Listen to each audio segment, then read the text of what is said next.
Let's get you some more state-related news. The menace of land sharks eating away the plots of land belonging to many in the city has been an issue of concern, of security and of fear for people.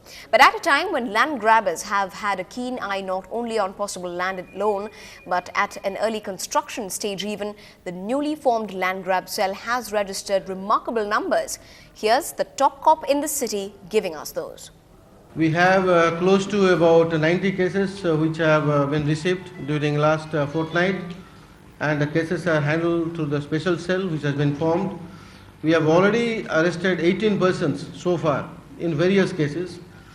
Total value of the property is very difficult for us to tell you offhand, but then it's a dynamic thing. Property value value maro. So value I am not able to correctly tell you, but this is the progress, and we are making speedy progress in investigation in all these cases. Moving on, the Southern Petrochemical Industries Corporation Limited, or SPIC, in Cuddalore has retrenched over 200 employees while permitting 30 others to continue with their work. The fired workers who reported to duty today were caught off guard when they were asked to return home. The company, with an investment of over 2,200 million rupees, produces penicillin, in fact, among other enzymes, but in January the penicillin production was stopped indefinitely, as a result of which 70 labourers lost their jobs with no notice. But the angry workers staged a protest against this unspecified notice of action today. Now, today, the Madras High Court ordered the removal of encroachments on the pavement of the busy NSE Bose Road near the Madras High Court. The order came in the sub-application filed by social activist Traffic Ramaswamy a few years ago, in which many orders were passed by the Madras High Court but were not implemented. Mr. Ramaswamy claims that there are hundreds of shops on the pavement of the street, leading to a huge amount of confusion as well as congestion. The court has now ordered that the shops be removed in 2 weeks' time. In the second bench, as per the orders of the Walking Committee Chairman on 2/10/2010, that NSE Bose Road, all occurs should be removed and nobody should be allowed to continue hawking in that area as per the Supreme Court direction. Well, in reaction to this, here's what the Additional Commissioner of Police Traffic Department, Mr. Sanjay Arora, had to say today. We have revived the Facebook of Chennai City Traffic Police. One of the comments by one of the citizens on that, with regard to this payment encroachment, one of the citizens wrote that I will never buy a product from a shop which has encroached on the payment. That's his way of looking at it. So what I am saying is that it has to be done jointly. The shop owner has to come up with us, the normal citizen has to come with us, and then we have to enforce. Together we can make a greater impact, alone we will make a small impact. Moving to some more developments from the court today, the Madras High Court today dismissed a public interest litigation filed by S. Thanuskodi, who wanted the 3 jewellery boxes deposited by Pudukkottai Samsthanam. The petitioner claimed that the jewellery worth several crores went missing from the nationalised bank where it was deposited. However, one of the descendants of the Pudukkottai Raja family countered the allegations of the petitioner. Meanwhile, the Trichy district collector also filed a counter, saying that the manager of the branch of the State Bank of India had informed her through a letter that the 3 boxes were safe. Accepting the version of the district collector on behalf of the state government and the bank's version about the safety of the deposited jewellery, the first bench dismissed the PIL. But these cases of missing treasure had created a lot of controversy, as it involved the former Trichy mayor, who is a descendant of the erstwhile royal dynasty.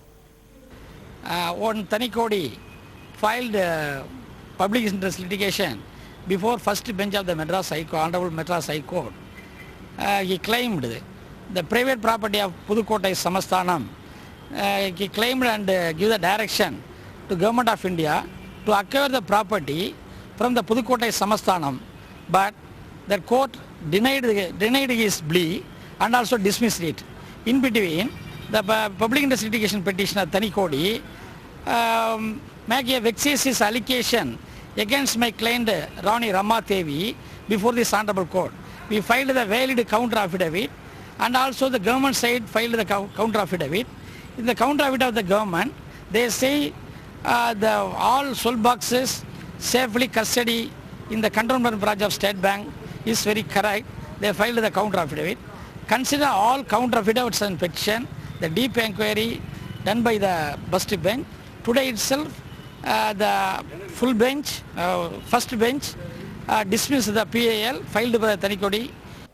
Moving on, Chennai will play host to a high-profile visitor tomorrow as the red carpets roll out for the big Hillary Clinton visit. A meeting between the Chief Minister, Ms. J.J. Lalita, and the visiting U.S. Secretary of State has been confirmed by the U.S. Consulate as well as the Chief Minister's office. Ms. Clinton is also slated to address students and opinion makers in the city tomorrow at the Anna Centenary Library. Later in the evening, the top diplomat will also visit the Kalakshetra Foundation to gain a first-hand impression of the Indian classical art forms as well.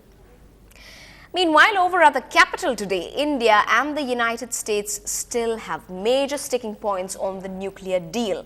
The U.S. Secretary of State, while assuring India that the NSG restrictions on sensitive technology would not dilute India's waiver, linked that to the nuclear liability concerns that Washington has. At the joint press conference with S.M. Krishna, she said, India should ratify an international convention this year on liability and ensure that India's domestic law complies with it.